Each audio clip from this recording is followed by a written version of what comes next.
भारत में जितने भी कानून हैं उनके लिए बहुत सालों से एक प्रयास चल रहा था कि किस तरीके से हम क्रिमिनल जस्टिस सिस्टम को और स्ट्रांग करें। और इसी के दौरान जो तीन पुराने कानून थे नए कानून में बदल के इम्प्लीमेंट किया गया। और तीन जो नए कानून हैं उसमें भारतीय न्याय संहिता, भारतीय सुरक्षा संहिता, नागरिक सुरक्षा संहिता और साक्ष्य अधिनियम, ये तीन कानून जो है वो इम्प्लीमेंट किए गए। और इन तीनों कानूनों का जो मेन लक्ष्य है वो है कि जो क्रिमिनल जस्टिस सिस्टम इसको और स्ट्रांग किया जाए। कुछ नए कानून इसमें इंट्रोड्यूस किए गए हैं, नई तरह की जो दंड है वो लाए गए हैं। जैसे मॉब लिंचिंग के लिए एक जो है वो एनफोर्समेंट उसको स्ट्रांग किया गया है। इसी तरीके से जो डिजिटल एविडेंसेस हैं उनको एक साक्ष्य अधिनियम में उनको एक जो है वो जस्टिफाई किया गया है और उसको एक बहुत बड़ा बेसिस बनाया गया है टेक्नोलॉजी को कि कैसे हम इंडियन क्रिमिनल जस्टिस सिस्टम को और स्ट्रांग करें। और यही पर्पस है कि जितने भी हमारी सोशल इश्यूज रहते हैं और इस तरीके से जो भी लॉ इन्फोर्समेंट है उसको और स्ट्रांग करने में इन सभी कानूनों को कैसे अच्छे से इम्प्लीमेंट किया जाए, इसके लिए अवेयरनेस जनरेट होना बहुत ज़रूरी है।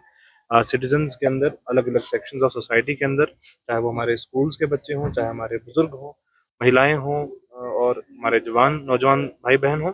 इसी के लिए एक आउटरीच प्रोग्राम्स ब्लॉक लेवल पे ऑर्गेनाइज किए गए हैं। आज ये पहला आउटरीच प्रोग्राम डिस्ट्रिक्ट हेडक्वार्टर पे किया गया है। इसी तरीके से ये जो है वो चलता जाएगा। कोशिश यही है कि बच्चों को, बुजुर्गों को, सभी एज ग्रुप्स में इन नए कानून के बारे में डिटेल जानकारी दी जाए। स्वागत करता हूं, वेलकम करता हूं और ये अपेक्षा करता हूं कि हमारे साथ जो आज के मास्टर ट्रेनर हैं बहुत ज़्यादा डिटेल में चीज़ों को आपको समझाने की कोशिश करेंगे और क्यों इम्पॉर्टेंट है क्रिमिनल लॉज के बारे में जानकारी हासिल करना। आप सबको मालूम है कि इसी पिछले साल के 2024 के जुलाई से ये नए क्रिमिनल लॉज जो है वो इम्प्लीमेंट हुए थे, लेकिन जैसा कि हमने देखा है कि हमारे देश में कानून की अवेयरनेस, लॉ की अवेयरनेस जनरली मासेस में कम रहती है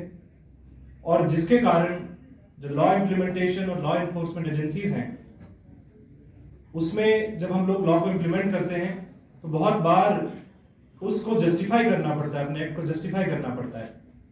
लेकिन किसी भी एक अच्छी सोसाइटी, एक अच्छे समाज तभी एक अच्छा समाज बनता है जब वो कानूनी तौर से जागरूक हो।